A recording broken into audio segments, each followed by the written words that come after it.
नवी मुंबई के पूर्व नगर सेवक और नवी मुंबई परिवहन समिति के पूर्व सभापति साबू डैनियल के आकस्मिक निधन से शहर की राजनीति और सामाजिक क्षेत्र में शोक की लहर दौड़ गई है।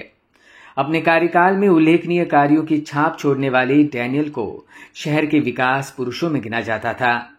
उनके निधन को नवी मुंबई ने एक बड़ी क्षति के रूप में महसूस किया है। स्वर्गीय साबू डैनियल के पार्थिव शरीर को उनके घर में दर्शन करने के लिए रखा गया, जहां चर्च के पादरी द्वारा परिवार के सदस्यों की मौजूदगी में उनकी आत्मा की शांति के लिए प्रार्थना की गई। तत्पश्चात घर से लेकर केरलाई हॉल तक उनके पार्थिव शरीर को ले जाकर सिबिरी बेलापुर केरलाई हॉल में लोगों के अंतिम दर्शन के लिए रखा गया, जहां उनके अंतिम दर्शन करने के लिए विधायिका मंदा म्हात्रे, पूर्व सांसद डॉक्टर संजीव नाइक, पूर्व विधायक संदीप नाइक, पूर्व महापौर सागर नाइक, पूर्व नगर सेवक, विविध राजनीतिक दलों के नेता, समाज सेवकों ने नम आंखों के साथ उन्हें श्रद्धांजलि अर्पित की। तत्पश्चात केरलाई समाज हॉल से उनका पार्थिव गणेश मंदिर होकर वाशी स्थित सेंट पॉल मार्थोमा चर्च ले जाया गया, जहां पादरी द्वारा प्रार्थना की गई और अंत में कोपरे स्थित सेंट पॉल मार्थोमा कब्रिस्तान में विधिवत के साथ उन्हें दफनाया गया।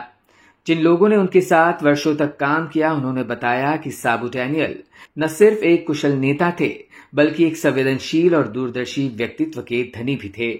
निजी जीवन में भी वह सभी के लिए प्रेरणा स्रोत थे। सीबीडी के विकास की हर पहल में उनका सक्रिय योगदान रहा है, जिसे हमेशा ही याद रखा जाएगा। ज्येष्ठ नगरसेवक होते आणि या विभागामध्ये जवळजवळ 95 पासून आम्ही दोघंही बरोबर नगरसेवक झालो होतो आणि त्यापासून आजपर्यंत आम्ही काम करत होतो। आत्ताच त्या दिवशी आम्ही एकत्रित 2 तास संध्याकाळी गणपती इथे जे मंदिर आहे त्यात आम्ही बसलो होतो। मी त्याला म्हणाले, बरं नाही होत का बाई, का बसतोस तू? तर त्यांनी सांगितलं की मला लोकांशिवाय राहत नाही घरामध्ये। तिकडे येऊन 1-2 तास कोजागिरीला त्या दिवशी इथेच होता 2 तास। घरी गेला आणि हट्टकाला की काय माहिती नाही, रात्री सकाळी आम्हाला समजलं। 20 वर्ष त्यांनी जनतेची इथे प्रामाणिक सेवा केली आणि गोरगरीब जनता, त्याच्या वार्डामध्ये सगळी झोपडपट्टी होती आणि शहरही होतं, पण त्या निष्ठेने तो, म्हणजे लोकांच्या कामाच्या निष्ठेने तो लोकांमध्ये खूप त्याचं नाव होतं। आणि असं दुःख जर कोणाच्या घरी झालं तर तो पहिली असायचा, सगळ्यात पहिला तो असायचा मदतीचा हात करायला, लोकांना बोलवायला, गाड्या आणायला, स्मशानात फोन मारायचा, हॉस्पिटलला फोन मारायचा। म्हणजे आमच्यापेक्षा तो जास्त काम करायचा त्यावेळी। अशा वेळी मी बोलते, क्या करेगा ऐसे टाइम तो करना चाहिए ना ताई, उनका कोई नहीं है, झोपड़पट्टी वाले है, मला फोन करणार, सांगणार ताई आ जाओ। माझ्या 3 निवडणुकीला त्यांनी मला खूप मदत केली। एक या शिबिरीच्या झोपडपट्टी वसनाचा आधार होता, हा त्यांचा आधार तो दिला आहे। आणि त्याच्यामुळे ही लोक माझ्याकडे बघत आहेत पोरक्यासारखी। त्यांना, त्यांच्या कुटुंबाला मी विश्वास दिला की साबूच्या नंतर मी तुमच्या पाठीमागे उभी आहे, तुम्ही अजिबात चिंता करू नका। आणि ईश्वर त्याच्या आत्म्यास खूप प्रार्थना करते की त्याला चांगली, देवाकडे चांगली जागा मिळो। खूप लोकांची सेवा केली आहे, एवढीच ईश्वरचरणी प्रार्थना करते। साबू डॅनियल सरांना मी 1995 पासून मी त्यांना ओळखते आणि त्यांचा महानगरपालिकेच्या कामकाजाच्या अनुषंगाने सक्रिय सहभाग असायचा। सभागृहामध्ये अनेक विविध विषयांवर चर्चा व्हायची, पण ते अधिकाऱ्यांच्या म्हणजे बहुतांश वेळेस निगेटिव्ह कधी बोलत नसायचे। आणि विशेष त्यांची एक आठवण अशी आहे की क्रिसमस ते साजरा करायचे, 25 डिसेंबरला क्रिसमसची सुट्टी असायची आणि 26 डिसेंबरला माझा वाढदिवस, तर आमच्या कर्मचाऱ्यांसाठी खूप मोठा केक ते 26 डिसेंबरला घेऊन यायचे। 26ला सुट्टी असेल तर 27ला आणायचे, पण ते आठवणीने आणायचे आणि स्वतः मला ते बोलवायला यायचे, मॅडम आपका बर्थडे है ना, आप आओ। आणि मग मला ते केक माझ्या हातून कापून घ्यायचे आणि सगळ्या कर्मचाऱ्यांना ते वाटायला सांगायचे। ही त्यांची खूप म्हणजे आठवण आहे। आणि आता माझा वाढदिवस साजरा करणारा लोकप्रतिनिधी एकमेव होता। मला ते खूप म्हणजे चटका लावून गेलं ते। मला जे माहिती आहे की 1995 पासून माझा त्यांचा संपर्क आलेला आहे। आम्ही वाशी हॉस्पिटलमध्ये काम करत असताना त्यांनी आरोग्य विभागावर अतिशय महत्वाची भूमिका राबवलेली आहे। स्टँडिंग कमिटीमध्ये असेल, महासभा असेल, काही हॉस्पिटल विषयी किंवा आरोग्याचे काही प्रश्न असतील, त्यांनी अतिशय सुंदरतेने, आणि त्यांचा एक दरारा होता या महानगरपालिकेमध्ये। आज ते आपल्यातनं निघून गेले। त्याच्याबद्दल मी सर्व आरोग्य विभागातर्फे माझ्या कुटुंबातर्फे त्यांना श्रद्धांजली वाहतो. धन्यवाद. साबू डॅनियल हा आमचा मित्र आणि परिवहन समितीचा माजी सभापती आणि माझे नगरसेवक, अतिशय मेहनती आणि कष्टाळू आणि सर्वांच्या बरोबर अतिशय चांगल्या पद्धतीने वागणारा. खरं तर ख्रिश्चन धर्मामध्ये मतदारसंघामध्ये काही लोक टक्के म्हणजे आपण 2-4% लोक जर म्हटली, अशा परिस्थितीमध्ये लोकसंख्या कमी असताना देखील या ठिकाणी बरेच वर्ष नगरसेवक म्हणून काम केलं. त्याचं कार्य अतिशय चांगलं होतं आणि हा आज अंत्यदर्शनाला मी आलेलो आहे. हा दिवस एवढ्या लवकर येईल असं मनामध्ये कोणाच्याही कल्पना नव्हती, परंतु मृत्यू हा अटल आहे, सत्य आहे. आज आपल्यातून ते निघून गेलेले आहे. त्याच्या आत्म्यास चिरशांती लाभावी अशी मी माझ्या कुटुंबांच्या वतीनं, माझ्या पक्षाच्या वतीनं, माझ्या आगरी कोळी समाजाच्या वतीनं या ठिकाणी श्रद्धांजली वाहतो. आणि निश्चितपणे त्याची पत्नी, त्याची 2 मुलं, त्याचे सुना यांना जे दुःख झालेलं आहे ते दुःख सहन करण्याची परमेश्वर शक्ती देवो. आणि निश्चितपणे मी त्याचा मित्र, जर तो जरी गेला तरी देखील त्याच्या कुटुंबाचं, भगत परिवाराशी नातं कायमचं राहील.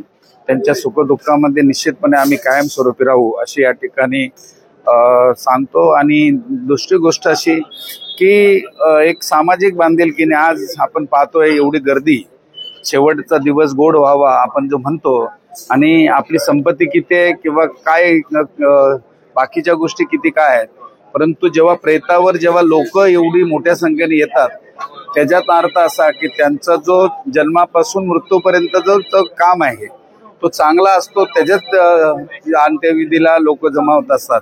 आणि म्हणून एवढी लोकसंख्या या ठिकाणी मोठ्या संख्येने जमा झाले, याचाच अर्थ की त्याचं जीवन त्यांनी सार्थक केलेलं आहे. साबू डैनियल साहब जो है एक व्यक्ति नहीं था, वो एक शक्ति था.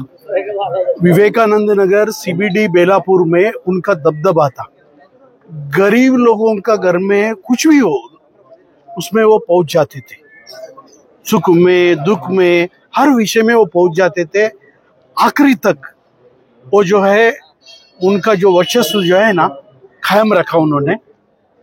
मैं ईश्वर से प्रार्थना करता हूँ भाई उनका परिवार को और उनका आत्मा को भी शांति देवे, उनका परिवार को ज्यादा ताकत देवे और ज्यादा काम करे साबू डैनियल का नाम से. क्या लगता है नवी मुंबई की राजनीति और समाज नीति को एक बहुत बड़ा आघात पहुंचा है उनके जाने से? यस, उनका मलयाली कम्युनिटी और उनका जो क्रिश्चियन कम्युनिटी और जो हमारा जो विवेकानंद नगर और इनका जैसा जो महेश पटेल जैसा युवा कार्यकर्ता के लिए काफी ठोस पहुंचा. देखिए, साबू जी CBD के नवी मुंबई के प्रथम नगर सेवक थे. 1995 के इलेक्शन में जीत के आए, फिर 2000 में जीत के आए. उसके बाद 2 बार वो स्वीकृत नगर सेवक रहे. तो इट्स अ लॉन्ग जर्नी. बहुत अच्छी, हमारा तो पर्सनल रिलेशन उनसे पॉलिटिकल पार्टी की वजह से जुड़ा, लेकिन ज़्यादा सहभाग उसमें समाजकरण का था. हमने जब अपना पॉलिटिकल करियर यहाँ पे स्टार्ट किया तो साबू जी का हमेशा जब जरूरत पड़ती थी मार्गदर्शन लेते थे. And he was very helpful. So समाज में, सोसाइटी में किसी का अच्छा काम करना होगा तो साबू जी कभी ना नहीं बोलते थे और गाइडेंस भी देते थे. और काफ़ी कुछ सीखा हमने उनसे. वो एक सीनियर CBD के लीडर थे, एक सीनियर पॉलिटिशियन, एक सीनियर सोशल एक्टिविस्ट CBD के थे. तो उनसे काफ़ी कुछ सीखा हमने. एंड आज वो हमारे बीच नहीं रहे. उनके फैमिली को, हम सबको ये बहुत बड़ा धक्का है कि एक अच्छा समाज सेवक जो हर गरीबों की सुनता था, समाज के हर वर्ग की सुनता था, he is not there today.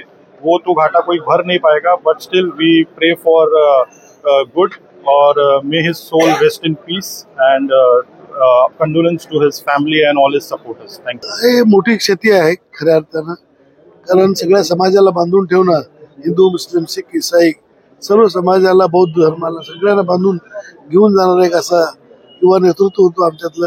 युवापासून चालू झालं त्यांचं, काँग्रेसपासून राष्ट्रवादीमध्ये आपल्याबरोबर कंटिन्युअस सातत्याने एकत्र राहून आम्ही काम करत असताना त्यांचा मोलाची कामगिरी आर्टिस्ट विलेज खास या भागात राहिली. महापालिकेत त्यांचं काम चांगलं होतं. सभागृहात विषय मांडताना ऑडिटपासून ते मांडायचे. त्यानंतर परिवहन सभापती झाले, त्यावेळेस सुद्धा चांगल्या पद्धतीनं परिवहनमध्ये चांगल्या सुविधा देण्यासाठी त्यांनी प्रयत्न केला. मानांकन मिळवण्यासाठी परिवहनला प्रयत्न केला, इलेक्ट्रिक बसेस आणण्यासाठी प्रयत्न केला. त्याचबरोबर लोकांना इथल्या स्थानिक लोकांना जे जे वांचेल ते लावूया पाणी जातं या उक्तीप्रमाणे चांगल्या पद्धतीनं सुविधा देण्यासाठी अधिकाऱ्यांची भांडून जिद्द करून लोकांपर्यंत सुविधा पोहोचण्याचं काम त्यांनी चांगल्या पद्धतीने केलं. त्यांना मला गुरखे साहेबांना त्याची मोठी साथ होती. आमच्यात एक तारा निखळलेला आहे, त्याची स्मृती चिरंतर आमच्या हृदयात राहील. आमच्या कुटुंबाच्या वतीनं, महापालिकेच्या वतीनं, पक्षाच्या वतीनं त्यांना भावपूर्ण श्रद्धांजली अर्पण करतो. आज त्यांना सद्गती मिळो, हे दुःख पेलण्याची शक्ती त्यांच्या कुटुंबाला मिळो हीच ईश्वराची प्रार्थना करतो. अनिल साहेब 7 तारखेला निधन झालं. त्यांच्या जाण्याने शिबडीमध्ये एक मोठी सामाजिक, राजकीय आणि संतुलित असं असणारं वातावरण ते कुठेतरी कोलॅप्स झाल्यासारखं वाटतंय. आणि एक असा होतकरू आजपर्यंत म्हणजे त्यांचं वय जे होतं ते जाण्याचं नव्हतं, पण आजारानं त्यांना बरेच वर्षापासून त्यांना शारीरिक त्रास होता आणि त्याच्यातून ते बाहेर निघालेच नाही. गेल्या 2 वर्षामध्ये फार मोठ्या प्रमाणात त्यांना आजाराचा सामना करावा लागला आणि त्याच्यामध्ये त्यांना पॅरालाइज टाईप त्यांचा आजार वाढला. तसं बघायला गेलं तर 8 तारखेला 7 तारखेला ते बऱ्या प्रकारे कोजागिरीच्या कार्यक्रमामध्ये सुद्धा सहभागी झाले. त्याच्यानंतर घरी गेल्यानंतर तब्येत खालवली आणि त्याच्यामध्ये त्यांचा हॉस्पिटलमध्ये घेऊन जाईपर्यंत अंत झालेला होता. साबुडे अनिल साहेब गेल्यानंतर जो ह्या येथे जी पोकळी निर्माण झाली त्याच्यामध्ये डॉक्टर साहेबांनी सांगितल्याप्रमाणे की आम्ही तिघे नगरसेवक एक दिलाने एक मनाने शिबडी विभागामध्ये कुठलंही काम असेल तर त्याच्यामध्ये मग ते स्टेडियम असो ते आणखी कुठले काही सार्वजनिक काम असो त्याला 1 रुपयाने आम्ही सगळ्यांनी मदत केलेली आहे आणि त्याच्यामुळे या शिबडी विभागामध्ये फार मोठ्या प्रमाणामध्ये डेव्हलपमेंट. शिबडी हे आमचं एक गावच होतं. साबुडे अनिल यांचं जे दुःखद निधन झालंय त्यामुळे सीबीडीच्यासाठी काम करणारा म्हणून एक खंदा कार्यकर्ता, एक खंदा नेता गमावला आहे आणि ती पोकळी कायम स्मरणात राहील. त्यांनी कधीही बाकी विचार न करता सीबीडी आणि नवी मुंबई त्याच्या भलाईसाठी आणि विकासासाठी जितकं काम करता येईल तितकं आयुष्यभर केलं. प्रत्येक व्यक्ती मग ती कुठली का असणार त्याच्यासाठी त्यांनी अगदी झटून काम केलं. प्रशासनाकडून लोकसेवेचे बाकी काही मुद्दे असतील तर ते सगळे सोडवण्यासाठी त्यांचा हिरिरीने सहभाग असायचा. ते नेहमी संघर्षात पुढे असायचे. त्यांच्या जाण्याने जी पोकळी तयार झाली आहे ती कधीही भरून नाही येणार. ईश्वर त्यांच्या आत्म्यात शांती देव.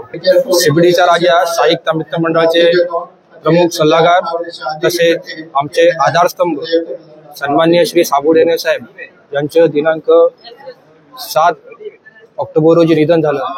तुम्हाला सांगावं वाटतं की कोजागिरी पौर्णिमा होती. त्या दिवशी 3 तासापूर्वी म्हणजे सायंकाळी 8:30 वाजता ते आमच्यासोबत बसले होते. तसे आमची त्यांनी चर्चा देखील केली होती आणि आमच्या जे शिबडीचं साहित्य मित्रमंडळ यांचं सगळं जे नियोजन आयोजन असतं शिबडीतील सर्वात मोठं मंडळ त्यांचं याबाबत सर्व नियोजन हे साबुडे अनिल साहेब करत होते. यामुळे शिबडीच्या राजा साहित्य मित्र मंडळाला मोठी पोकळी निर्माण झालेली आहे आणि ही पोकळी भविष्यामध्ये कधी न भरून येणारी आहे.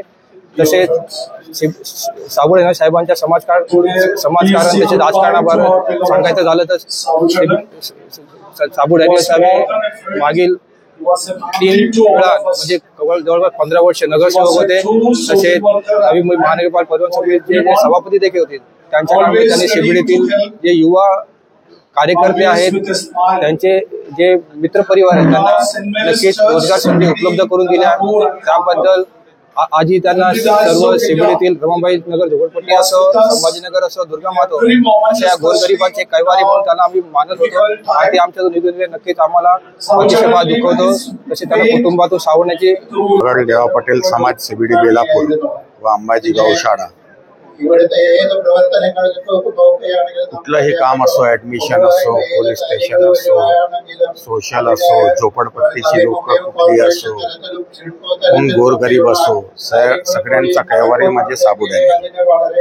24/7 जनतेची सेवेत राहणारा माणूस, सदैव हसमुखा चेहरा, सातत्याने एकदम शांतपणे रोज कट्ट्यावर बसून, आमच्या शिबिडीच्या राजाच्या कट्ट्यावर बसून रेग्युलर संध्याकाळी गप्पे गोष्टी करणारा माणूस आज आपल्यामधून हरपला. याचं दुःख फक्त सीबीडीला नव्हे तर समस्त समाजाला मानणारा, लोकांना माहित नसेल की साबू डॅनियल हे ख्रिश्चन आहेत, पण त्या माणसाने अशी मैत्री ठेवली की आजपर्यंत सीबीडीच्या लोकांना एवढं कळेन आहे की तो कुठल्या जातीचा माणूस आहे. सर्वांसोबत एकसारखा वागणारा माणूस म्हणजे साबू डॅनियल.